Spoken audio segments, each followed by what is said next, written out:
Captain Han Yumi walked through the metal corridors of the space station. Her boots made soft sounds on the floor.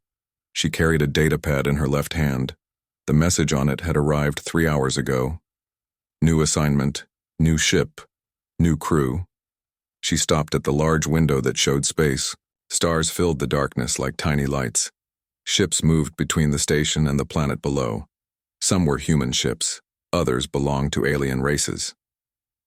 The Galactic Defense Coalition had brought them all together.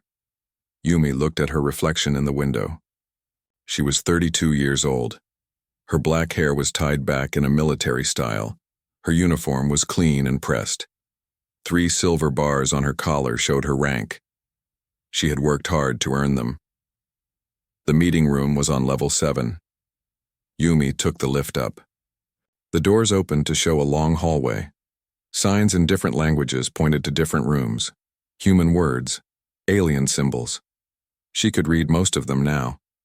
Lieutenant Park Jinho was waiting outside the meeting room. He was her second in command. They had served together before. He saluted when he saw her. "Captain," he said, "the briefing materials are ready." "Good," Yumi replied. "What do we know about the crew?" Jinho opened his datapad. Mixed species unit, 47 total, 20 humans, 15 Velkans, 12 Threks. Yumi nodded. She had worked with aliens before, but never as their commander. This was new territory. They entered the meeting room. It was large and round. A big table sat in the center. Chairs of different sizes were placed around it. Some were normal human chairs. Others were bigger for the Velkans. A few were special platforms for the Threks. 3 beings were already sitting at the table. 2 were Velkans. They looked like large lizards that walked on 2 legs. Their skin was green and covered in small scales. Their eyes were yellow. They wore armor that looked like metal mesh. The 3rd being was a Threx. It looked like a giant insect. 6 legs, 4 arms, big black eyes that never seemed to blink. Its body was covered in hard plates that looked like natural armor. Jinho spoke first. "Captain Han Yumi, may I present Commander Wrath of the Velkan forces?" He pointed to the larger of the 2 lizard beings. "Sub-Commander Vex." He pointed to the 2nd Velkan. "And Swarm Leader Kix of the Threx Collective." Yumi bowed her head slightly. It was a sign of respect that worked for most alien cultures. "I am honored to serve with you." Commander Wrath leaned forward. His voice was deep and rough. "We have heard much about this new experiment. Humans leading mixed units. We are curious about the Coalition's choice. The Coalition believes cooperation between species will make us all stronger," Yumi said. Swarm Leader Kix made a clicking sound. It was how Threx showed they were thinking. Cooperation requires trust. Trust requires proven ability. What proof do humans offer? Yumi sat down in her chair. She placed her hands flat on the table. "What kind of proof would satisfy you?" Sub-Commander Vex spoke for the first time. His voice was higher than Wrath's, but still rough. "Combat experience, real battles, not training exercises." "Humans are new to galactic warfare," Commander Wrath added. "Your species joined the Coalition only 5 years ago. We have been fighting among the stars for centuries." Yumi looked at each of them. Their faces were hard to read. Alien expressions were different from human ones, but she could sense doubt, maybe even disrespect. "You question my combat experience," she said slowly. "We question all human combat experience." Kix clicked. "Your people fight each other on one small world. We fight enemies across the galaxy." Jinho shifted in his seat. Yumi could tell he wanted to say something. She held up one finger, a small signal for him to wait. "I see," Yumi said. She was quiet for a moment. The room was silent except for the soft hum of the air system. "You want to know about human combat experience?" "Yes," Wrath said. "We want to know why the Coalition thinks humans can lead warriors like us." Yumi smiled. It was not a happy smile. It was the kind of smile soldiers made when they knew something others did not. "Would you prefer a statement or a sample?" The 3 aliens looked at each other. Wrath tilted his head. What do you mean? I can tell you about human combat experience, Yumi explained. Or I can show you. Which would you prefer? Kix's black eyes seemed to grow bigger. These are your only choices? Those are the only choices that matter, Yumi said. Vex leaned back in his chair. Tell us first. Give us your statement. Very well, Yumi said. She stood up and walked to the wall screen. Jinho, please load the briefing files. The screen came to life. It showed a map of Earth, blue oceans, brown and green land, white clouds. It looked peaceful from space. This is Earth, Yumi said. My homeworld. Population 8 billion humans. It looks quiet from here, but looks can be deceiving. She touched the screen. The view changed. Now it showed pictures from human history. Soldiers in different uniforms from different times. Weapons from simple spears to complex machines. Humans have been at war for 6,000 years, Yumi continued. We have fought with stones and sticks, with bronze and iron, with gunpowder and nuclear fire. We have never stopped fighting. Commander Wrath made a sound that might have been laughter. Fighting each other proves nothing. Children fight each other. Do children fight like this? Yumi touched the screen again. Numbers appeared. Casualty reports from human wars. First World War, 20 million dead. Second World War, 70 million dead. These were just the big ones. The aliens were quiet now. Even Kix had stopped clicking. We have killed more of our own species than most aliens have ever seen, Yumi said. We have weapons that can destroy entire planets. We built them to use on ourselves. She turned back to face them. You want to know about human combat experience? We are the only species that has turned war into an art form. We study it, we practice it, we perfect it. Vex shifted uncomfortably. But these were wars against your own kind. Yes, Yumi agreed. We learned to fight by fighting the most dangerous enemy we could find, ourselves. The room was quiet for a long moment. Finally, Commander Wrath spoke. This proves you can fight humans. It does not prove you can fight us. Yumi nodded slowly. She had expected this response. I see. Then you would prefer the sample.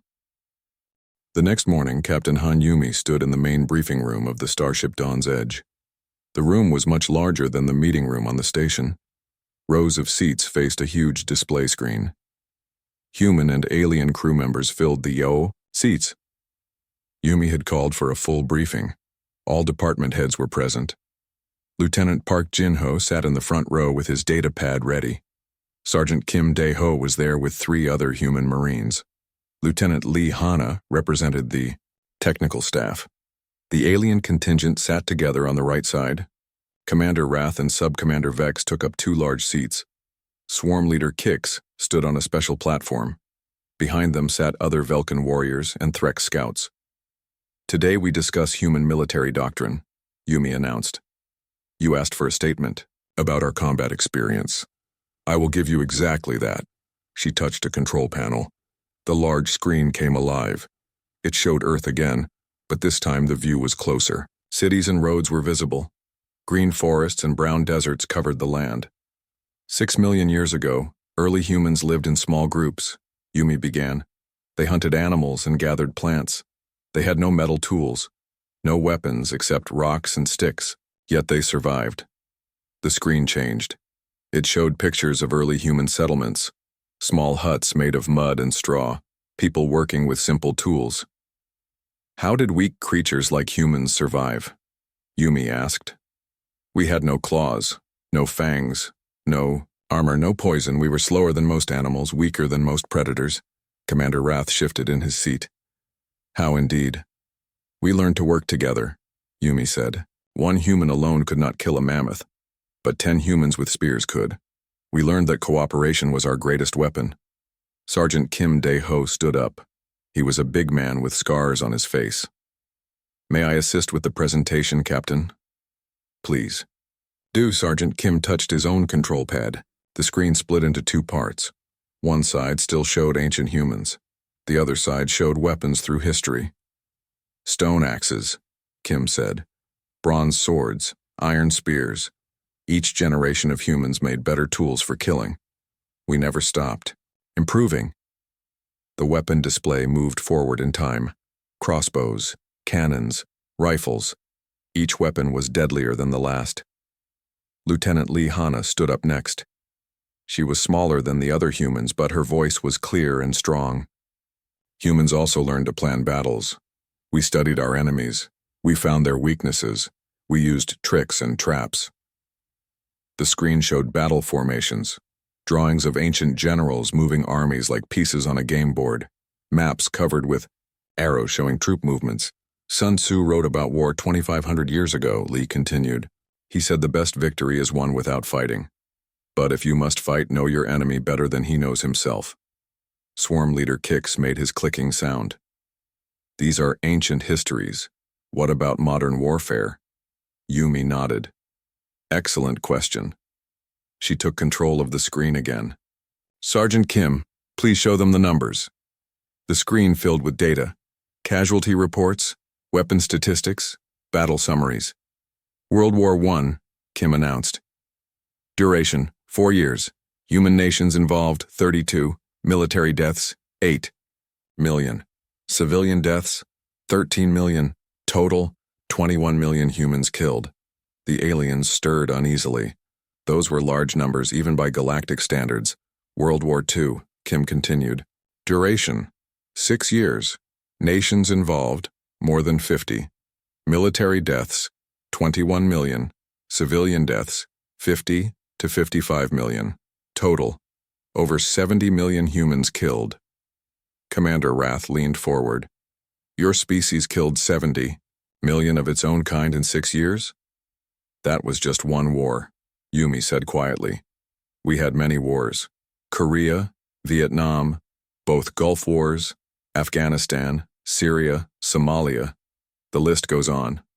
Lieutenant Lee spoke again. Humans developed weapons that could destroy entire cities in seconds. We called them nuclear weapons. We built thousands of them. The screen showed mushroom clouds rising over empty deserts, test explosions that turned sand into glass. We pointed these weapons at our own cities, Lee said.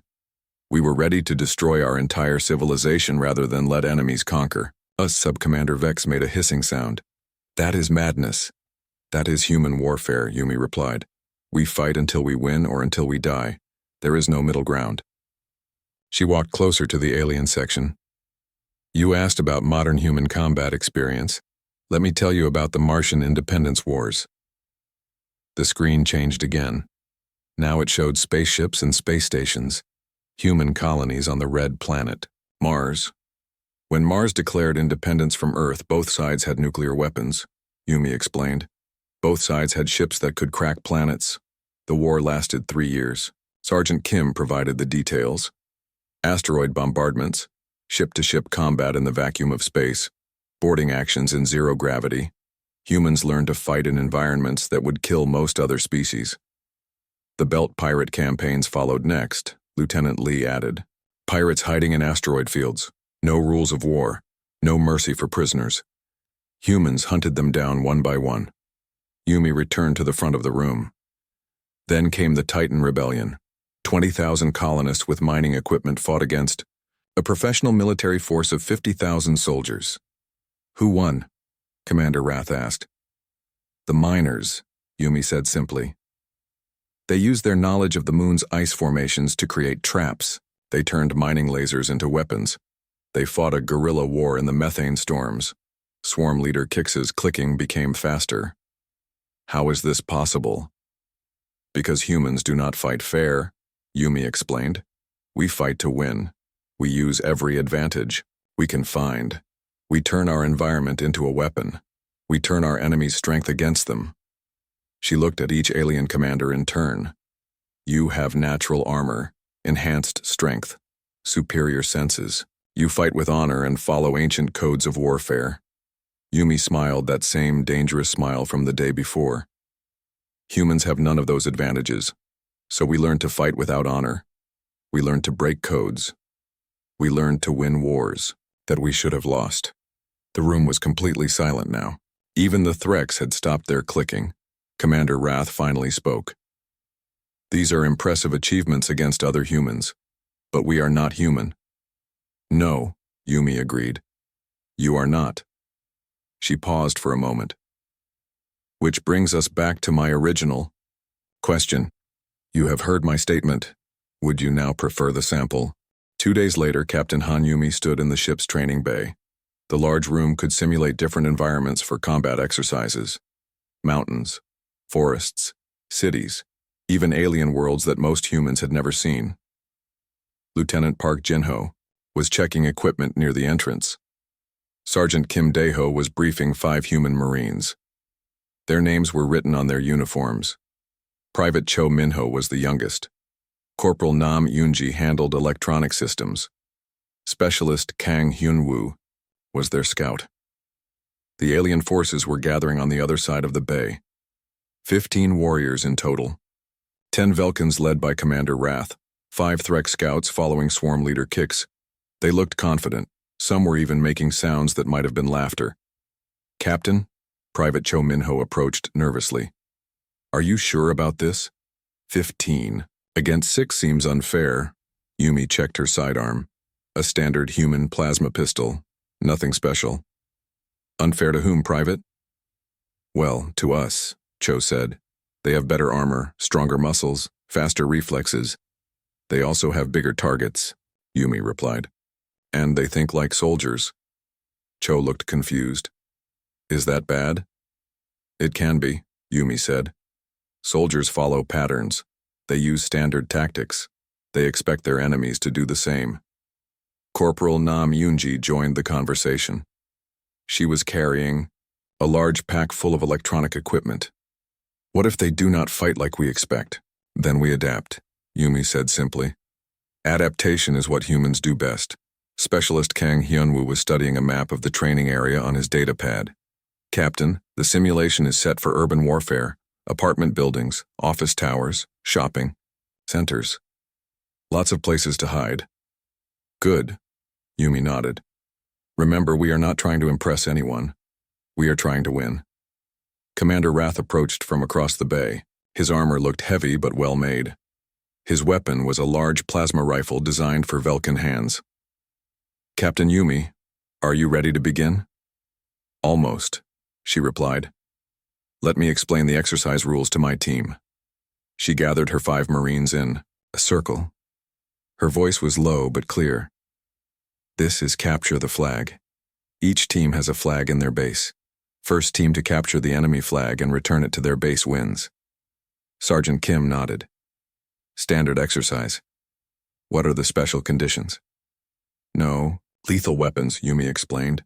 Training phasers only. When you are hit, your suit will signal a kill. You must stop fighting and leave the area. What about objectives? Corporal Nam asked. Primary objective is victory, Yumi said. Secondary objective is to learn how aliens fight. Tertiary objective is to teach them how humans fight. Swarm leader Kix had approached during the briefing. His multiple arms were carrying different types of equipment. Human captain, your team is very small. Perhaps we should adjust the numbers. The numbers are perfect, Yumi replied. Unless you are afraid? Kix's clicking became rapid. In Threk's culture, this showed surprise or offense. Threks do not know fear. We question your tactical sense. Sub-Commander Vex had joined them. Velkans have never lost an exercise like this. Our armor can stop most training weapons. Our strength lets us move faster while carrying more equipment. Noted, Yumi said. She turned back to her team. Any questions? Private Cho raised his hand. What is our strategy? Yumi smiled. Do not get shot. Do not give up. Do not fight fair. The simulation began 5 minutes later. The training bay transformed into a city scene. Buildings rose from the floor. Streets appeared between them. Streetlights came on. The system even added weather effects. Light rain began to fall. The alien team started from the north end of the simulated city. The human team started from the south. Each base was marked by a glowing beacon that could be seen from several blocks away. Commander Wrath deployed his forces in standard military formation. 3 Velkans moved up the main street. 3 more took the eastern route. 3 more took the western route. 1 stayed back to guard their flag. Swarm Leader Kick sent his 5 Threx scouts ahead of the main force. Their job was to locate the human positions and report back. Threx were naturally good at moving quietly and staying hidden.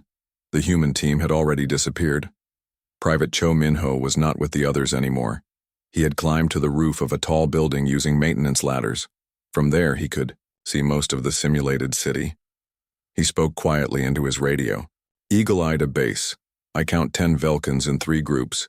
5 Threx scouts moving independently. 1 Velkan guard at their flag position.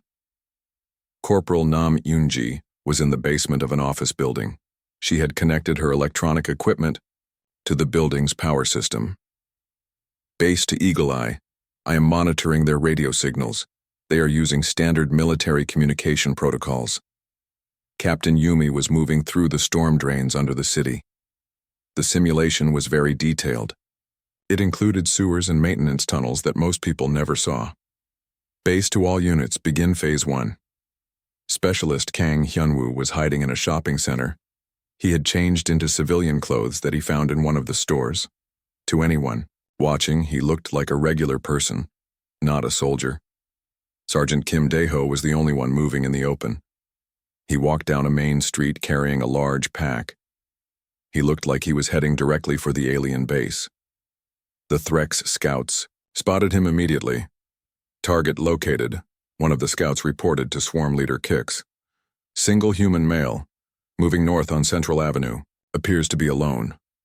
Commander Wrath received the report and smiled. His fangs showed when he did that. Humans move in groups. If we see one, others are nearby. Set a trap. 3 Velkans moved to surround Sergeant Kim. They took positions in buildings on both sides of the street. They waited for him to walk into their ambush. Kim kept walking. He looked relaxed, almost bored. His weapon was slung across his back. He was not even looking around for enemies. The trap was sprung when Kim reached the intersection. 3 plasma bolts came from different directions. All of them should have hit him. None of them did. Kim had dropped flat on the ground the instant before the aliens fired. He rolled behind a concrete barrier and came up with his weapon ready. 3 quick shots disabled the Velkan ambushers. Their suits signaled kills. How did he know? Sub-Commander Vex demanded over the radio. Captain Yumi answered from somewhere, in the darkness. Because Sergeant Kim was bait, and good bait always knows when fish are biting. Corporal Nam's voice came over the alien communication channel. Somehow she had hacked their radios. Hello, Commander Wrath. You might want to check your base. The Velkan commander spun around. Through his enhanced vision, he could see his flag position. The Velkan guard was there. The flag was there. Everything looked normal. Except the flag was now blue instead of red.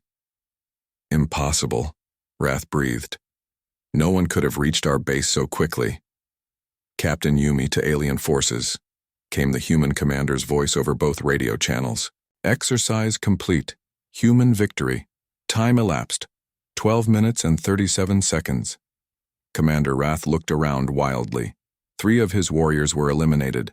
The others were still in position waiting for orders. The Threx scouts were scattered throughout the city. This is impossible. Swarm Leader Kix clicked rapidly. Our scouts would have seen any approach to our base. Captain Yumi emerged from a storm drain cover right next to the alien command group. She was not even breathing hard. In her hand was the red flag from the alien base. Your scouts were watching the streets, she explained. Humans do not always use streets. Commander Wrath stared at the red flag in Captain Yumi's hand. His yellow eyes showed confusion and anger. This proves nothing. We were not prepared for tunnel warfare. Then let us try again, Yumi said calmly. Different scenario. Your choice. Of terrain. Swarm Leader Kix's clicking grew louder. Very well. We choose forest environment. Threx are natural hunters in wooded areas. Velkans fight best with clear sight lines between trees. Agreed, Yumi nodded. Same teams, same objectives. The training bay transformed again. The city buildings sank into the floor. Trees grew up in their place. Tall pines and thick oaks created a dense forest. Bushes and fallen logs provided cover. A small stream ran through the middle of the area. This time the alien forces felt confident. Commander Wrath's warriors could use their strength to move through heavy brush.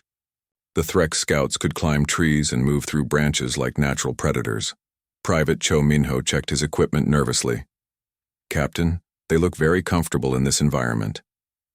"Good for them," Yumi replied. "Comfort makes soldiers careless."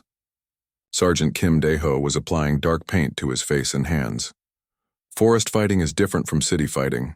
More places to hide, but also more ways to get lost. Corporal Nam Yunji was checking her electronic gear. "Trees will interfere with some of my equipment, but they will also interfere with alien communications." "Adapt and overcome," Yumi reminded them. "That is what we do."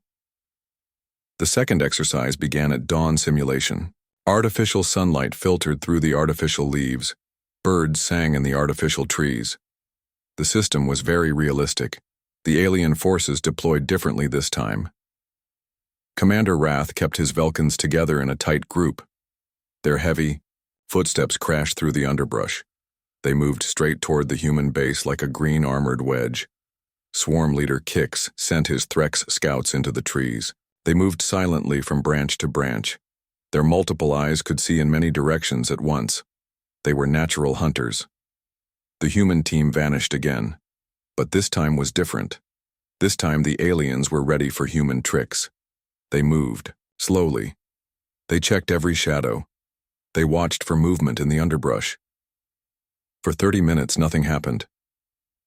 The forest was quiet except for artificial bird songs and the sound of water in the stream. Then Specialist Kang Hyunwoo's voice came over the radio. He sounded scared. "Base, this is Scout. I am pinned down near the old oak tree. Multiple Threx moving in my direction. Request immediate support." Commander Wrath smiled his fanged smile. Finally, a mistake. He directed 3 of his warriors toward Kang's position. "Support the Threx. Capture that human." The Velkans crashed through the forest toward the coordinates. Their armor protected them from branches and thorns. They moved fast and loud, trying to reach Kang before he could escape. They found him hiding behind a fallen tree trunk. He looked tired and frightened. His weapon was pointed in the wrong direction. He was obviously watching for enemies from the east when the real threat came from the west. "Surrender, human," one of the Velkans called out. "You are surrounded." Kang looked around desperately. "Do not shoot. I give up." That was when the forest exploded. The fallen tree trunk was not a real tree. It was Sergeant Kim covered in branches and leaves. His weapon spoke 3 times. 3 Velkan suits signaled kills. The scared human behind the tree was not Specialist Kang. It was Private Cho wearing Kang's equipment and uniform. "Misdirection," came Captain Yumi's voice from somewhere nearby. "Lesson number 1 in human warfare." Commander Wrath spun in circles, trying to locate the source of her voice. "Show yourself, human." "Why?" Yumi asked. Her voice seemed to come from different directions. "You wanted to hunt us, so we became the hunters."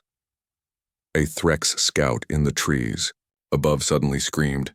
His suit signaled a kill, but no shot had been heard. Subcommander Vex looked up and saw the scout hanging upside down from a rope, unconscious but alive. "Snares," Corporal Nam's voice explained helpfully. "Humans have been trapping animals for thousands of years." Another Threx fell from the trees, then another. Each one was caught in a different kind of trap. Rope snares, pitfalls covered with leaves, even simple deadfall traps made from heavy branches. "This is not honorable combat," Swarm Leader Kix clicked angrily. "No," Yumi agreed. "It is effective combat." Commander Wrath tried to rally his remaining forces. He had 4 Velkans left. Kix had 2 Threx scouts still active. They formed a defensive circle back to back. "We will make our stand here," Wrath declared. "Come and face us in open battle." "Why?" Yumi asked again. "You have better armor, stronger weapons, superior numbers. Why would we fight fair? That was when they noticed the smell. Something was burning nearby. Smoke was rising from several different locations around them. Forest fire, Lieutenant Lee Hana's voice came over the radio. Started by faulty equipment, very dangerous. All personnel should evacuate immediately. The aliens looked around in alarm. The smoke was getting thicker. They could see orange flames starting to spread through the dry underbrush. The fire is not real, Commander Rath said. This is simulation. Tell that to your environmental suits, Yumi replied. The alien suits began beeping warnings, smoke detectors, heat sensors, emergency protocols. The suits were programmed to protect their wearers from all environmental dangers, including simulated forest fires. Evacuation route is due south, Sergeant Kim announced. Follow the stream to safety. The aliens had no choice. Their own equipment was forcing them to retreat. They moved toward the stream, coughing from the artificial smoke. They were halfway there when the stream exploded. Not literally exploded. But the water suddenly shot high into the air like a geyser. The aliens were soaked from head to foot. Their electronic equipment started sparking and failing. Corporal Nam emerged from the water wearing breathing gear. Underwater approach, she explained. I have been waiting in that stream for 45 minutes. The remaining aliens found themselves surrounded by humans who seemed to appear from nowhere. Captain Yumi stood on a rock in the middle of the stream. Her uniform was dry. Her weapon was ready. Exercise complete, she announced. Human victory. Time elapsed, 53 minutes. Commander Rath threw his weapon down in frustration. How do you fight enemies that will not fight? We do fight, Yumi corrected him. We just fight smart. Your warriors are brave and strong and honorable. Those are excellent qualities. She jumped down from the rock and walked toward him. But bravery without cunning is just another way to die. Strength without strategy is just wasted effort. Honor without victory is just a pretty grave marker. Swarm Leader Kix was cleaning water from his equipment. These are not the tactics taught in military academies. No, Yumi agreed. These are the tactics that work when military academies fail. She looked around at all the alien warriors. Some looked angry, others looked confused, a few looked thoughtful. You asked for a sample of human combat experience, she said. This is how humans fight. Not fair, not honorable, but we win. Sub-Commander Vex was helping his warriors out of their various traps. What if we had expected such tactics? Yumi smiled. Then we would have used different tactics. The greatest strength of human warfare is that we never fight the same battle twice. 3 days after the forest exercise, Captain Han Yumi called another meeting. This time it was held in the ship's main conference room. The space was larger than the briefing room. Round tables were arranged so everyone could see each other. The alien commanders sat at one table. Commander Rath looked thoughtful. His yellow eyes were not angry anymore. Sub-Commander Vex was taking notes on a datapad. Swarm Leader Kix was very quiet. His clicking had stopped almost completely. The human officers sat at another table. Lieutenant Park Jin-ho had prepared detailed reports. Sergeant Kim Dae-ho looked relaxed for the first time in days. The other Marines were present, but silent. Today, we discuss what you have learned, Yumi announced. She stood at the front of the room with her hands clasped behind her back. Commander Rath, please share your observations. The large Velkin shifted in his specially made chair. Your tactics are unlike anything we have studied. You do not fight like soldiers. How do we fight? Yumi asked. Like survivors, Rath replied slowly. Every move is designed to keep your people alive and kill your enemies. There is no thought of glory or honor, only victory. Lieutenant Park nodded approvingly. That is an accurate assessment, Commander. Sub-Commander Vex looked up from his notes. We have studied your methods. You use deception, misdirection, environmental manipulation, psychological warfare.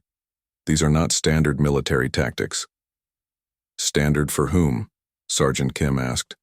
Every human child learns these methods through play, hide and seek, tag, capture, the flag. We train for war without knowing it. Swarm Leader Kix finally spoke. His voice was quieter than usual. Threx are hunters by nature. We track prey through forests and across plains. We believed we understood hunting.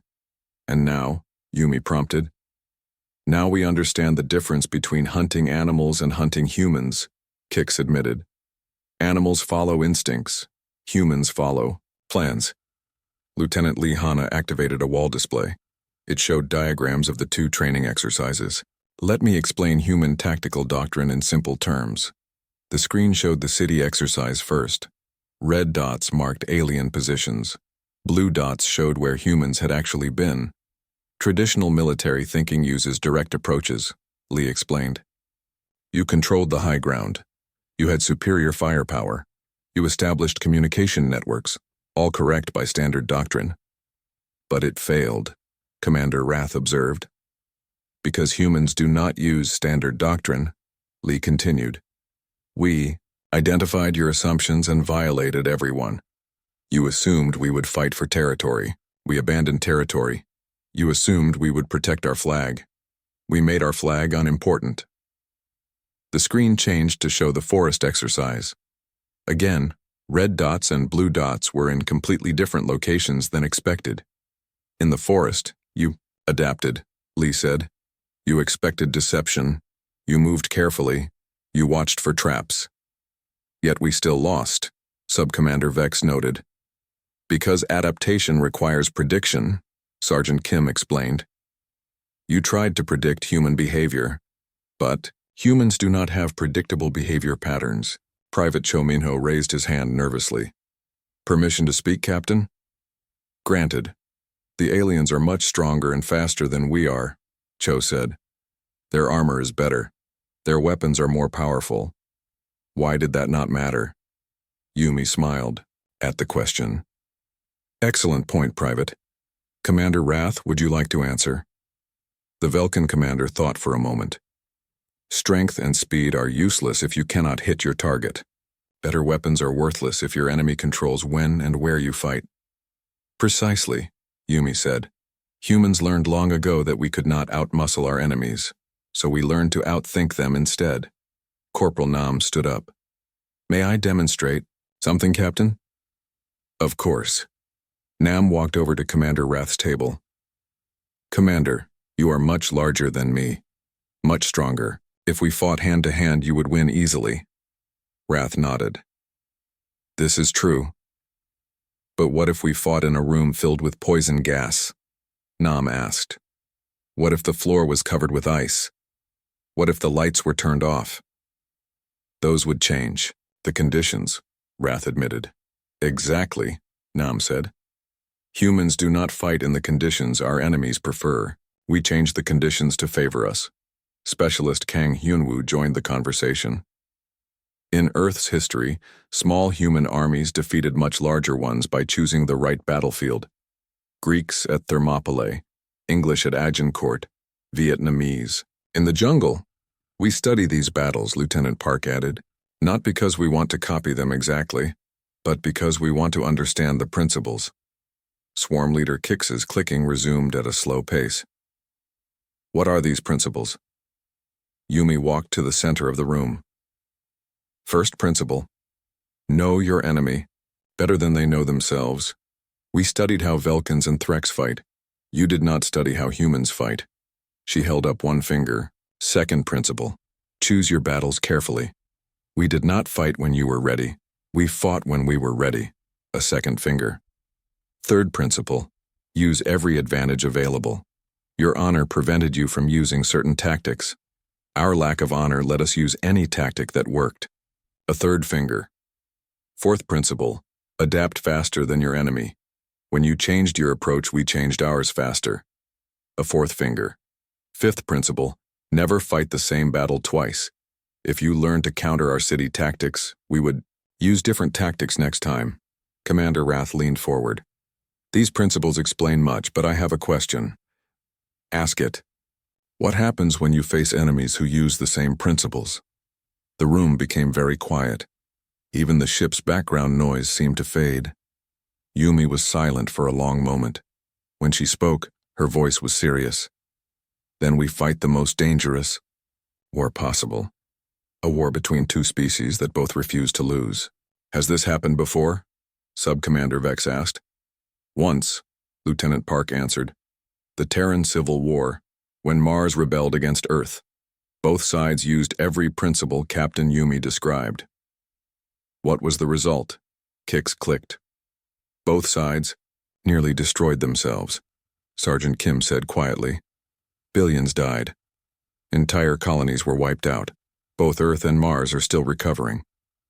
The aliens exchanged glances. They were beginning to understand something important about humans. This is why the Coalition chose humans to lead mixed units, Yumi explained. Not because we are the best warriors, but because we are the most dangerous enemies. She looked at each alien commander in turn. When humans fight each other, worlds burn. When humans fight with allies, we all become stronger. Commander Wrath stood up slowly.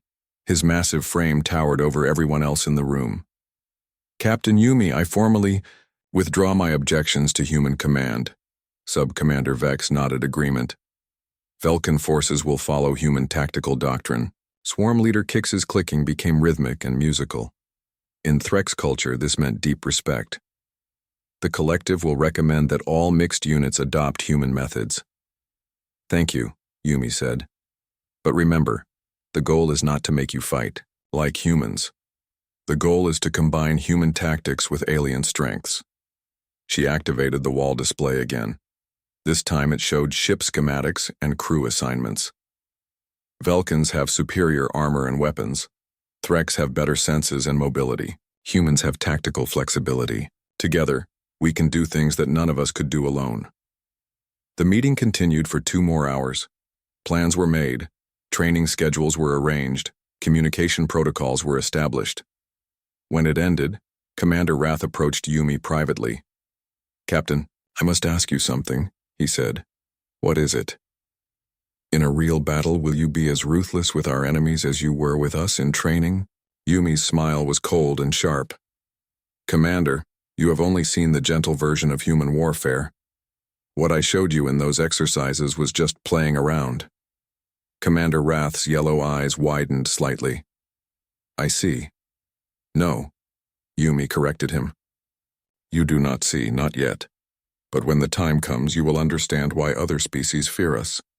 2 weeks later, the Dawn's Edge received an emergency transmission. Captain Han Yumi was on the bridge when the message came through. The communications officer was Lieutenant Park Jinho.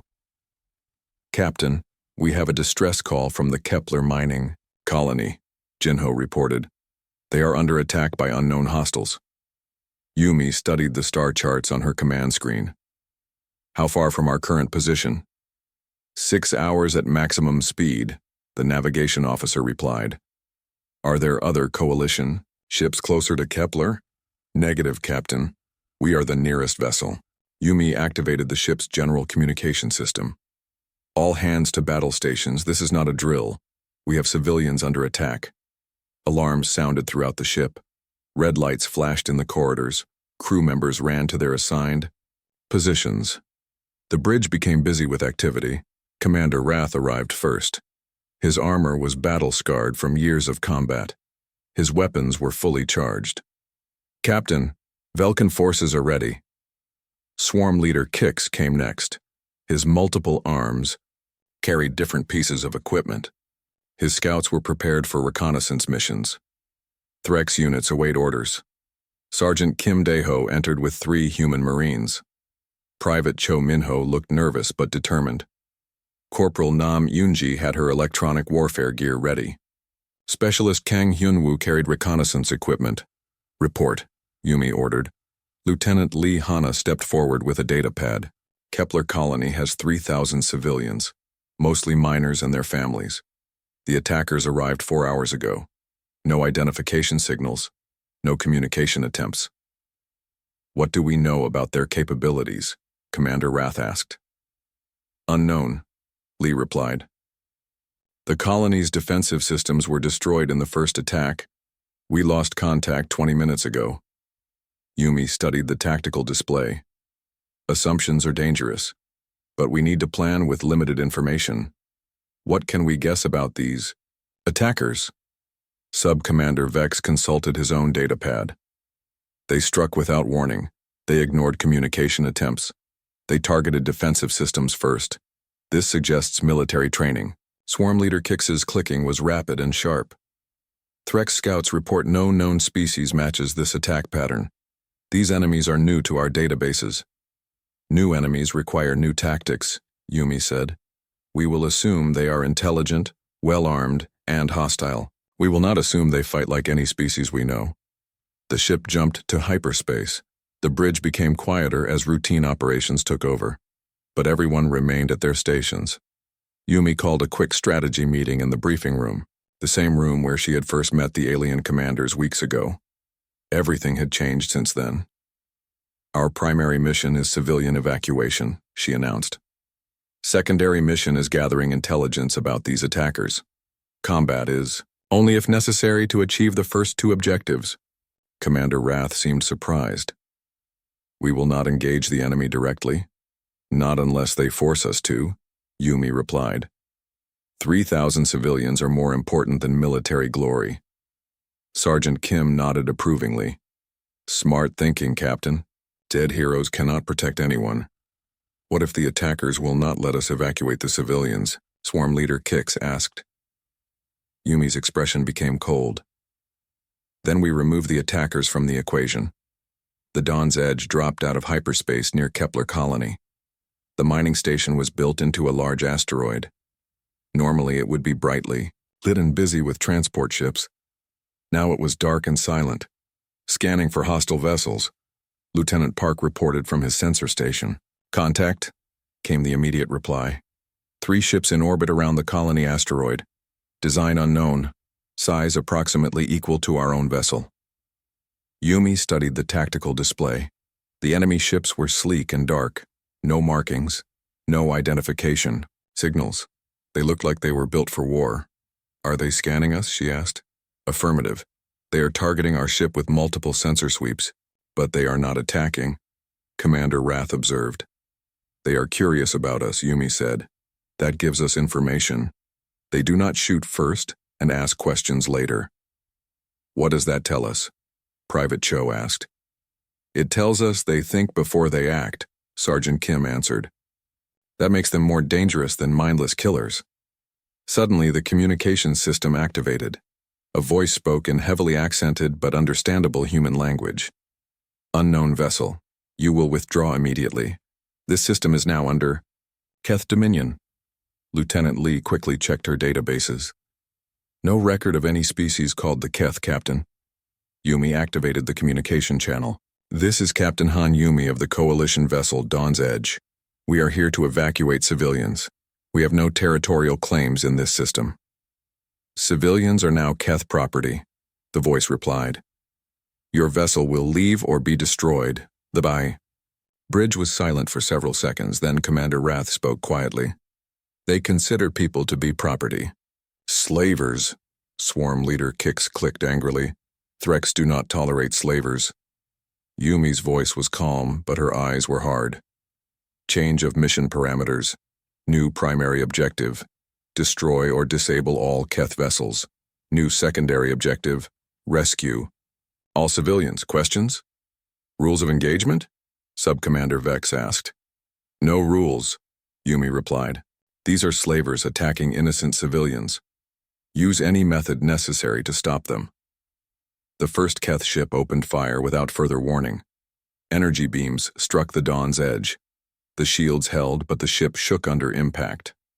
Return fire, Yumi ordered. All weapons. The coalition ship's guns responded immediately, but the Keth vessel was fast and well-armored. It absorbed the hits and continued fighting.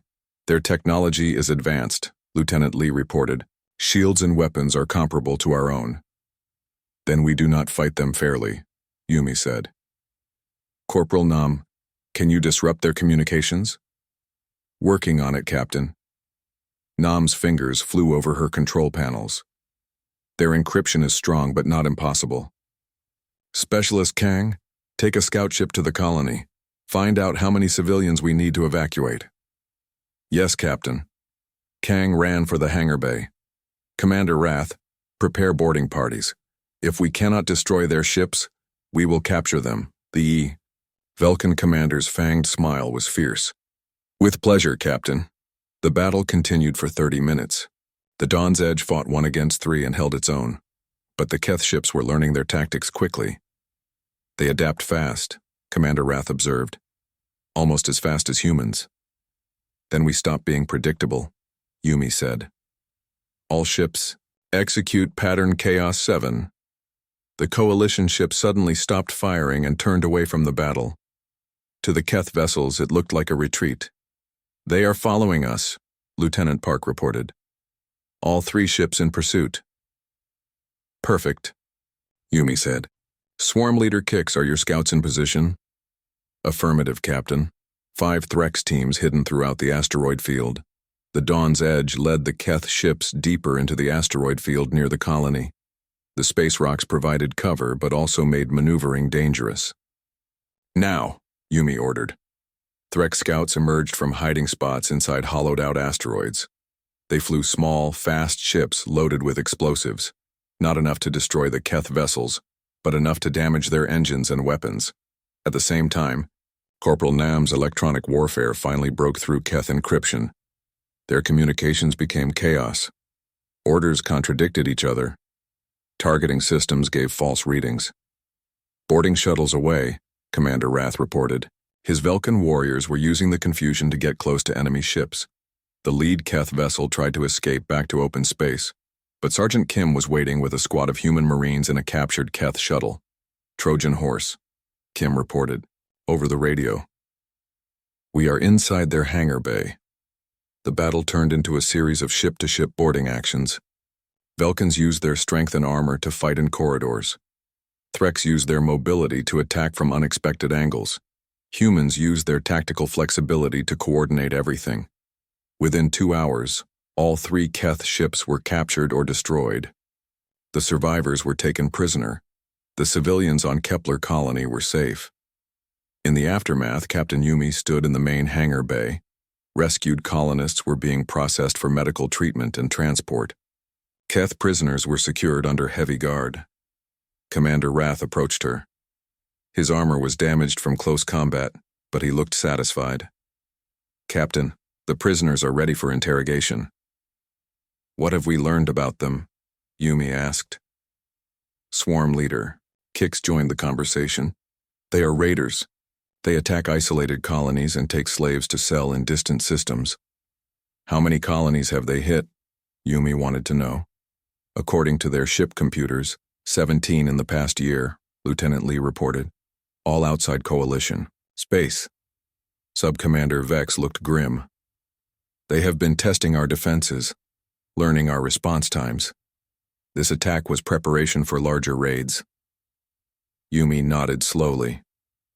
A scouting mission. They wanted to see how we would react to slave raids. Private Cho approached nervously. Captain, what will we do with the prisoners? Turn them over to coalition authorities, Yumi replied. Along with all their intelligence data, other colonies need to be warned. And if they return with larger forces? Commander Wrath asked. Yumi looked out through the hangar bay doors at the stars beyond. Then they will learn why attacking coalition civilians is a bad idea. Sergeant Kim overheard and chuckled. They got the sample version today. If they come back, they get the full treatment.